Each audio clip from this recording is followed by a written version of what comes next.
Now, moving forward to Unit 2, which is Postmodernism, the basics. So, the aim of this unit is to tell you about two French thinkers. तो दो French thinkers जिनके नाम हैं Jean François Lyotard and the next is Baudrillard. So ये दोनों French thinkers हैं. फिर हम इसमें दो लिटरेरी क्रिटिक्स को देखेंगे, इहाब हसन और लिंडा हचन को.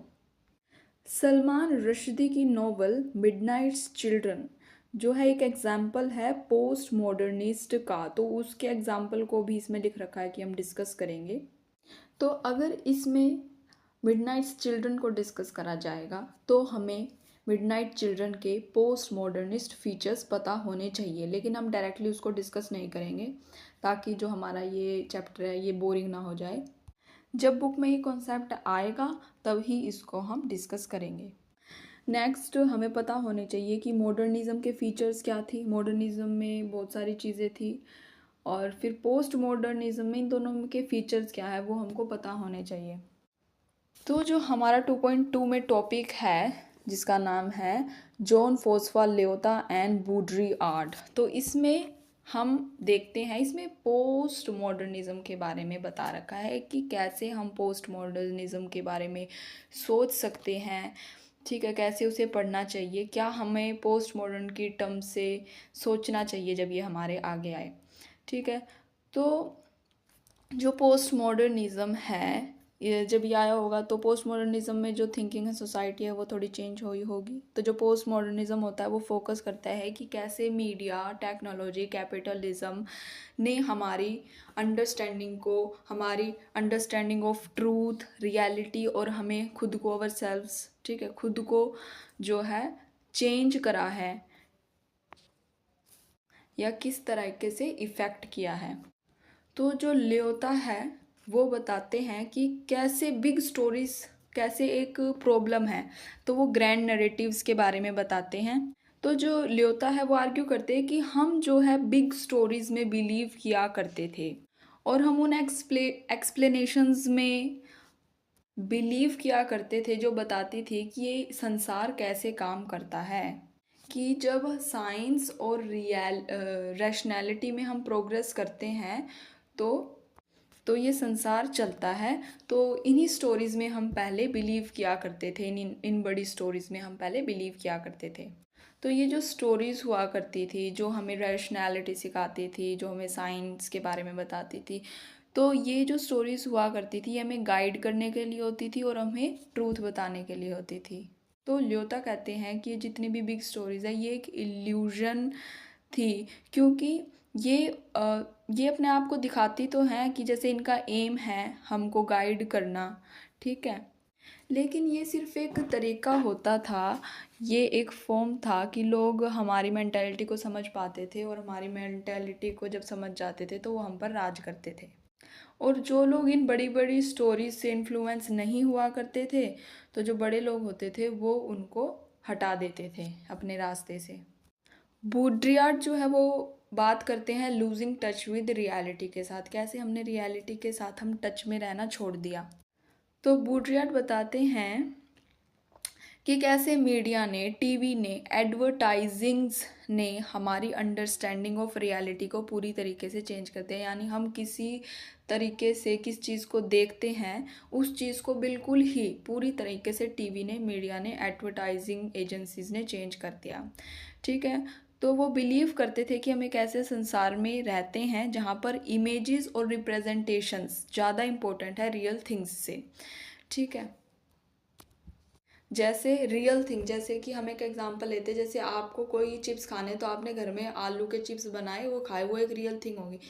फिर एक आपको ऐसे लगने लग रहा है कि जो बाहर के जो चिप्स हैं उनका रैपर अच्छा देख के आपने उनको ख़रीद लिया लेकिन उसका टेस्ट तो अच्छा नहीं निकला.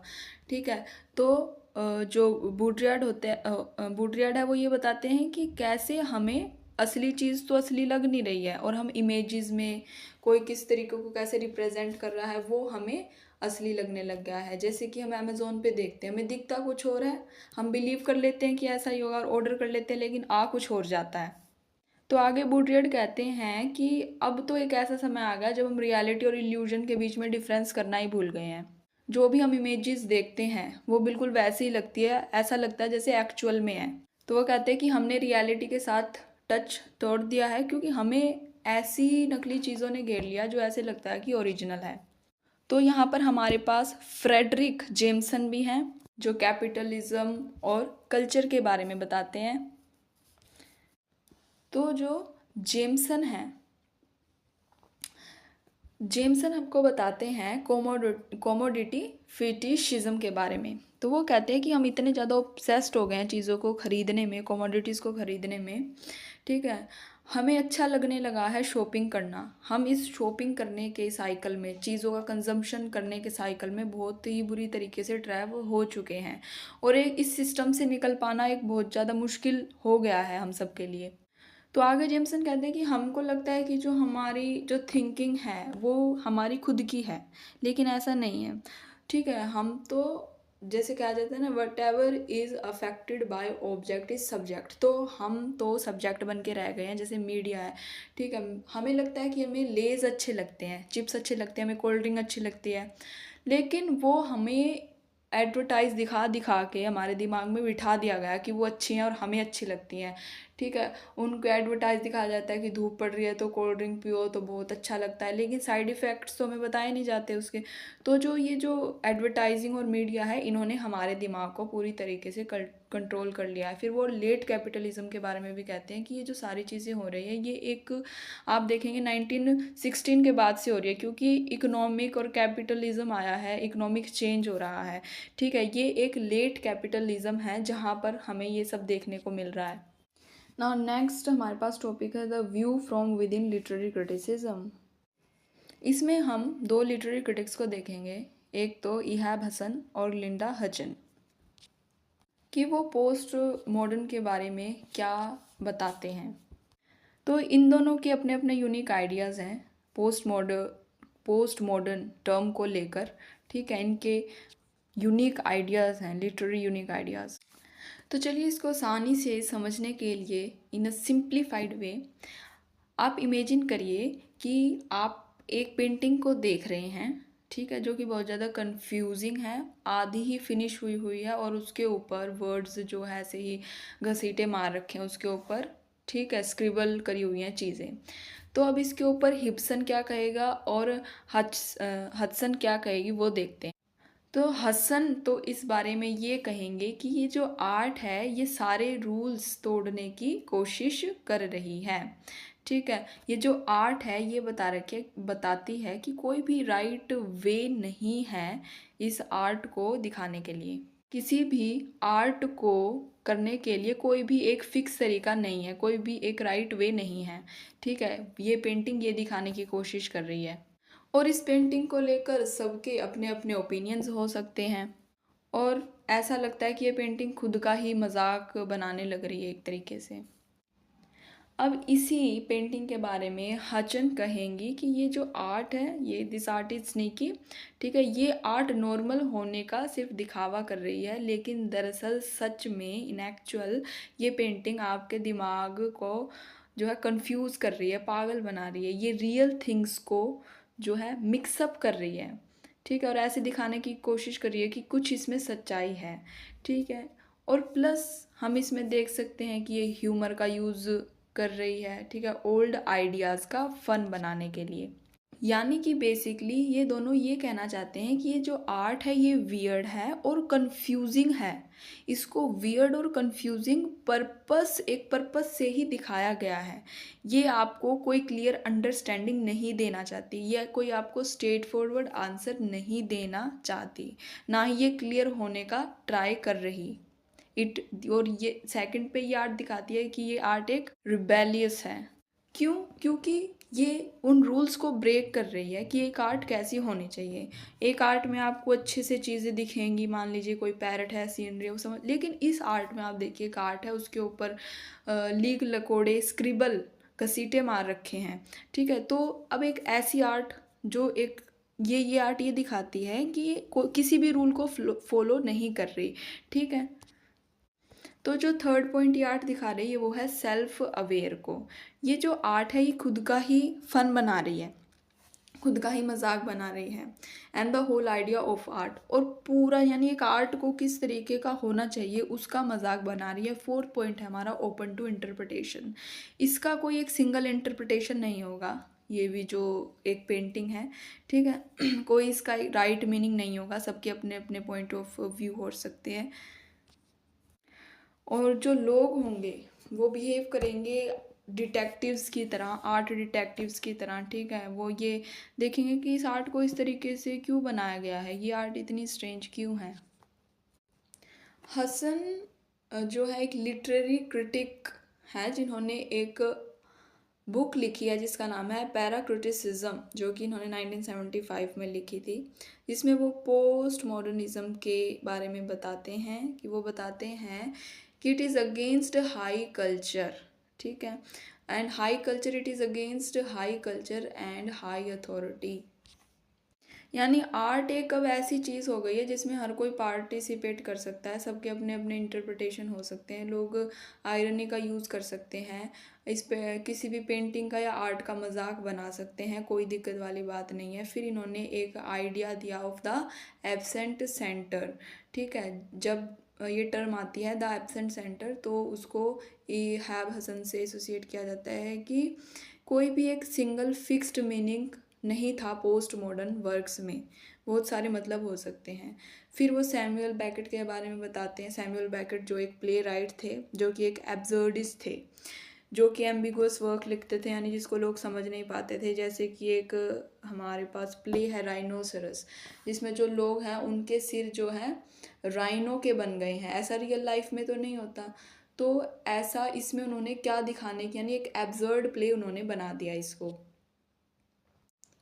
अब जो हमारे पास हचन है वो एक लिटरेरी क्रिटिक हैं जिन्होंने अ पोइटिक्स ऑफ पोस्ट मॉडर्निज्म लिखी थी 1989 में।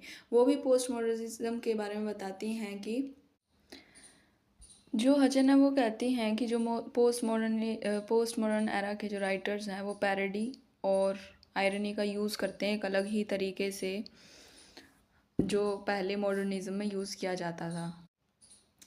तो ये हिस्टोरियोग्राफिक मेटाफिक्शन के बारे में बताती हैं कि ये एक बड़ा शब्द है, लेकिन मूल रूप से इसका मतलब होता है कि ऐसी कहानियाँ जो वास्तविक ऐतिहासिक घटनाओं के साथ काल्पनिक चीज़ों को मिलाती है और पाठक को यह सोचने पर मजबूर करती है कि इतिहास और कहानियाँ कैसे बनाई जाती हैं। और फिर वो एक work the stirred horse man का उदाहरण लेके बताती हैं। नेक्स्ट टॉपिक हमारा है Midnight Children as a post modernist text. तो आप इमेजिन करिए एक स्टोरी जो कि यूजुअल रूल्स को फॉलो नहीं करती, एक ऐसी स्टोरी जिसका स्टाइल डिफरेंट है, जो कि जिसमें हम समय का नहीं पता लगा पा रहे कि अब का समय है या पहले के समय की बात हो रही है या ये कौन सा समय है, या फिर हम ये नहीं समझ पा रहे कि ये रियल है या इसमें फिक्शन का यूज़ हुआ है। तो ये पोस्ट मॉडर्निज्म के पार्ट हैं। पोस्ट मॉडर्निज्म का मतलब है आर्ट्स की, आर्ट यानी आर्ट को लेकर एक ओपिनियन बना हुआ है कि ऐसी होती है, उसकी बाउंड्रीज को तोड़ना। लिटरेचर यानी लिटरेचर एक ऐसा होना चाहिए, पोएम ऐसे लिखे जाने चाहिए, उसकी बाउंड्रीज को तोड़ना ही पोस्ट मॉडर्निज्म है। तो जो मिडनाइट चिल्ड्रन है वो कैसे पोस्ट मॉडर्न है। पहला तो हम इसमें ब्लरिंग लाइंस देखते हैं। ये बताना बहुत ज़्यादा मुश्किल हो जाता है कि इसमें हिस्ट्री का यूज़ हुआ है, ठीक है, मतलब कब हिस्ट्री का यूज़ हुआ है, कब फैंटेसी बीच में आ जाती है, कब पर्सनल स्टोरी बीच में आ जाती है, ठीक है। तो ये हमें बहुत ज़्यादा मुश्किल हो जाता है इस बुक को समझना। इसका जो नैरेटिव है यानी कहानी बताने का जो तरीका है वो स्ट्रेट फॉरवर्ड नहीं है बिल्कुल भी। नेक्स्ट है इसकी प्लेफुल लैंग्वेज। जो रश्दी हैं वो अपनी लैंग्वेज को एक क्रिएटिव और बहुत बार कंफ्यूजिंग वे में बताते हैं। जब कुछ सीरियस चल रहा होता है तो सलमान रश्दी उसमें जो है सीरियसनेस में जो है मजाक दिखा देते हैं, वो वर्ड्स के साथ खेलते हैं और स्टाइल्स का मिक्सअप कर देते हैं। नेक्स्ट पॉइंट हमारे पास है अनरिलायबल नरेटर। तो ये अपने करेक्टर्स, जैसे इनका जो एक करेक्टर इसमें सलीम सिनोय, ठीक है, जो कि स्टोरी बताता है, वो कहता है कि जो भी मैं बता रहा हूँ हो सकता है मुझे अच्छे से याद ना हो, ठीक है, एक्यूरेट तरीके से याद ना हो। तो ये जो चीज़ है ये रीडर के मन में क्वेश्चन खड़ा कर देती है। फिर सच क्या है, जब कहानी बताने वाले को ही शक है कि वो सच में एक्यूरेट चीज़ बता रहा है, तो सच फिर है क्या। फिर हमारे पास है मिक्सिंग हाई एंड लो। हमें इसमें पॉलिटिकल थीम्स देखने को मिलते हैं, ठीक है। पॉलिटिक्स, हिस्ट्री हमें देखने को मिलती है एक एब्सर्ड और सिली सिचुएशन में। तो जो इसका नरेटिव स्टाइल जितने डिफरेंट तरीके से बताया गया है कि हम समझ नहीं पा रहे कब कौन से टाइम में हम रियलिज्म है या ये फैंटेसी है, ठीक है। तो स्टोरी के साथ साथ स्टोरी खुद में ही, यानी उसका जो नरेटिव स्टाइल है उसके साथ साथ स्टोरी जो एक मेन चीज़ है वो भी बहुत ज़्यादा ज़रूरी है।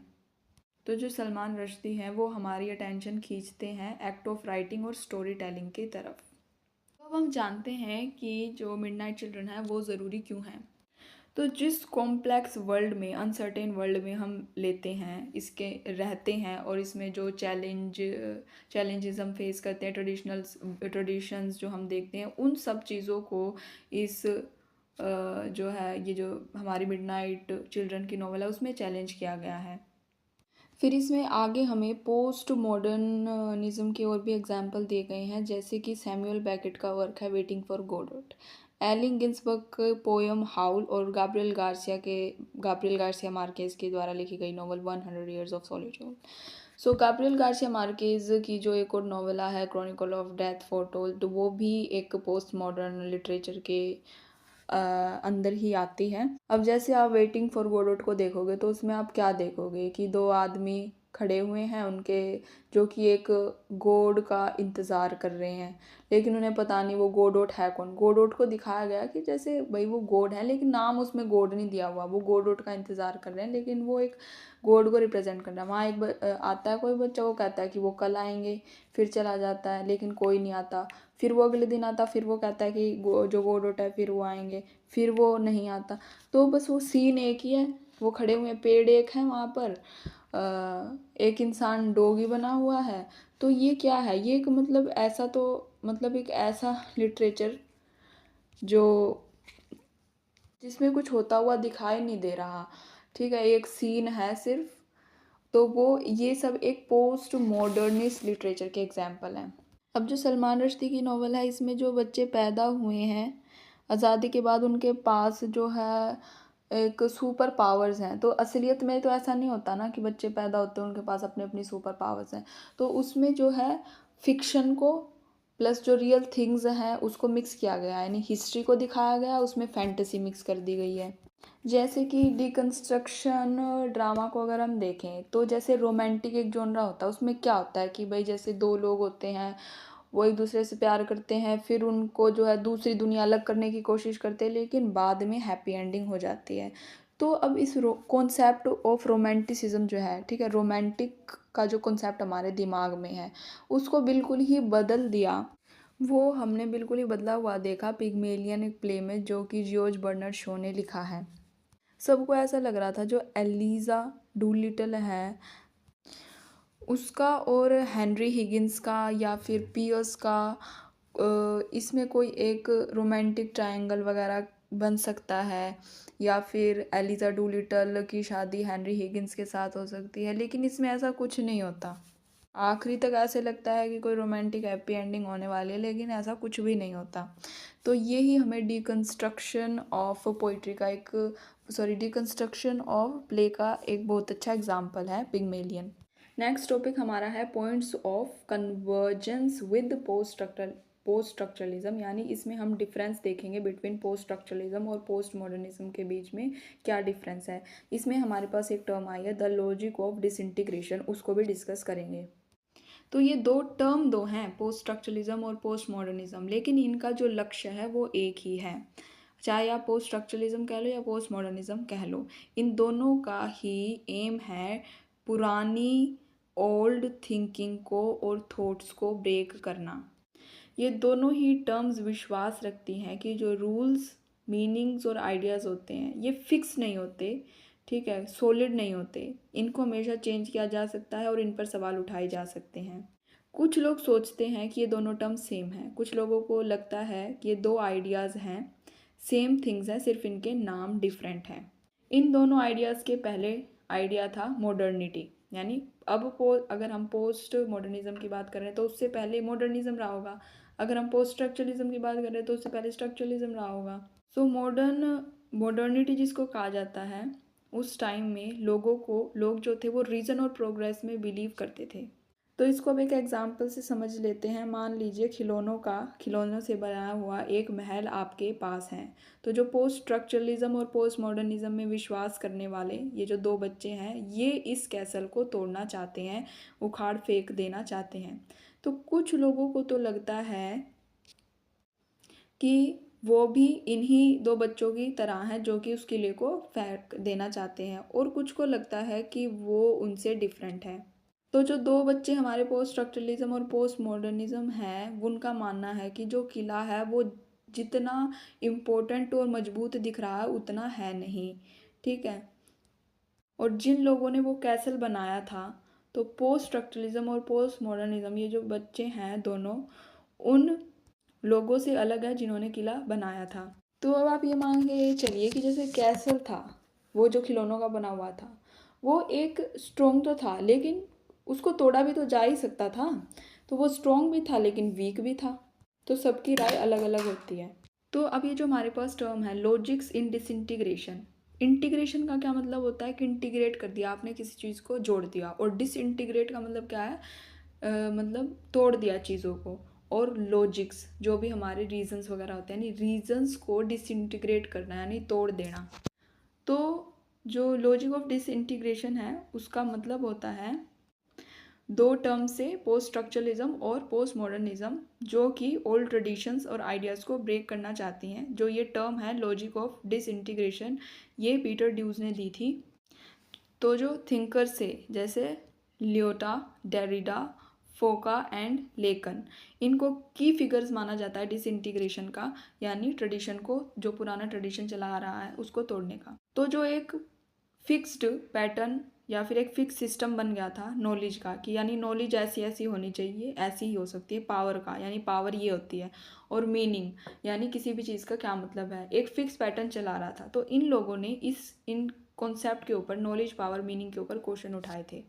तो कुछ लोग मानते हैं कि पहले जो है पोस्ट स्ट्रक्चरलिज्म था, और इसी को ही फिर दूसरा नाम दे दिया 1979 में, पोस्ट मॉडर्निज्म नाम दे दिया, जब लियोटा की the post modern condition publish हुई। जर्गन हैबरमस का मानना था कि जो मॉडर्निटी है वो रीज़न और रैशनैलिटी पर टिकी हुई है। ये एक थिंकर थे। मॉडर्निटी एक पीरियड है जिससे पहले पीरियड था फ्यूडलिज्म का, यानी सबसे ऊपर कौन होगा, फिर उसके नीचे कौन होगा, फिर उसके नीचे कौन होगा। यानी कि सबसे पहले किंग, फिर नोबिलिटी, फिर नाइट्स, फिर सबसे नीचे पीसेंट्स होंगे। पहले होता है किंग, उसके नीचे जो पादरी वगैरह होते हैं वो, फिर जो नाइट्स जो लड़ाई वगैरह करते हैं वो, और फिर जो भी नॉर्मल लोग पीसेंट्स वगैरह होते हैं। तो ये फ्यूडल सिस्टम के बाद आता है मॉडर्निटी। फिर मॉडर्निटी के बाद आता है पोस्ट मॉडर्निज्म। तो जो पोस्ट स्ट्रक्चरलिज्म है और पोस्ट मॉडर्निज्म है, तो ये क्वेश्चन करते हैं आइडिया ऑफ प्रोग्रेस, और जो पहले रीज़न दिए जाते थे उसको क्वेश्चन करते हैं। अगर मान लीजिए एक कैसल है, तो मॉडर्निस्ट ने अगर फोकस किया उसको, कैसल को बनाने में और उसको स्ट्रॉन्ग बनाने में, ठीक है। तो जो पोस्ट स्ट्रक्चरलिज्म और पोस्ट मॉडर्निज्म था, उन्होंने कोशिश करी कि क्या सच में ये बिल्डिंग स्ट्रॉन्ग है, ठीक है। तो उन्होंने कोशिश की क्या ये टूट भी सकती है, टूट सकती है, तो उन्होंने तोड़ दिया।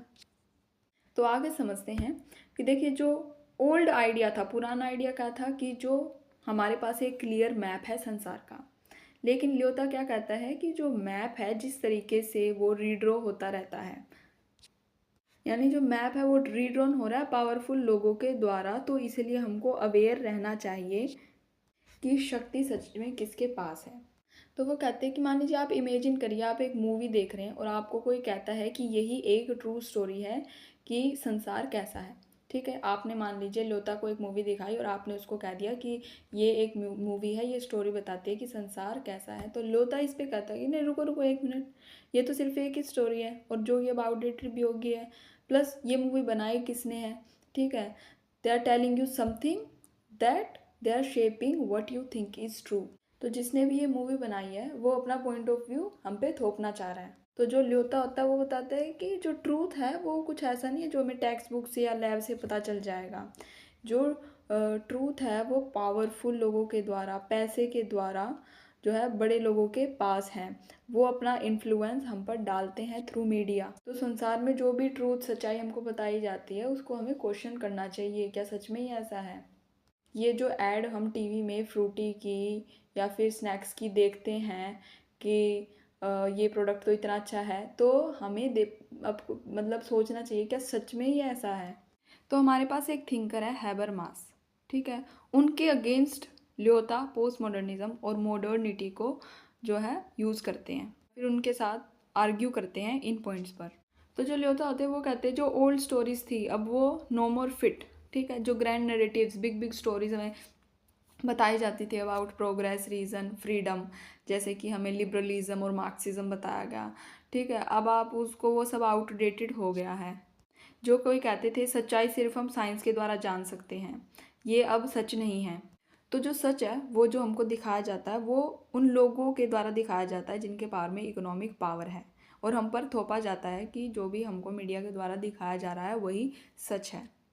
तो जो ट्रूथ है वो इन्फ्लुएंस्ड है by the things like economic power, जो कि इंफॉर्मेशन जिनके पास है, जो कि कंट्रोल करते हैं इंफॉर्मेशन को। तो जो बिग कॉरपोरेशंस हैं उनके पास बहुत पावर है, वो दुनिया को एक तरीके से शेप करते हैं, वही डिसाइड करते हैं कि जो साइंटिफिक ट्रूथ के हिसाब से सच क्या है। जैसे कि बुडरियाड बता ही रहे थे कि जो रियलिटी है हमें लगता है हम जो सोच रहे हैं वो हमारी थिंकिंग है, लेकिन ऐसा नहीं है। हम जो देखते हैं, हम जो मीडिया में देखते हैं वो हमारे सब अनकॉन्शियसली हमारे दिमाग में बैठ जाते हैं और हमें वही सच लगने लग जाता है। हम एक सब्जेक्ट बन के, जैसे जो थिंकर्स हैं डेरिडा, लेकन, फूको, बाथिस, ठीक है, इन्होंने क्या करा, इन्होंने चैलेंज करा है इस आइडिया को कि हम जो सोचते हैं वो मतलब हम जो सोचते हैं वो हम सोच रहे हैं, लेकिन वो ये कहते हैं कि हम तो एक सब्जेक्ट बन के रह चुके हैं। जो ट्रूथ है वो जितना स्ट्रेट फॉरवर्ड दिखता है उतना स्ट्रेट फॉरवर्ड नहीं है।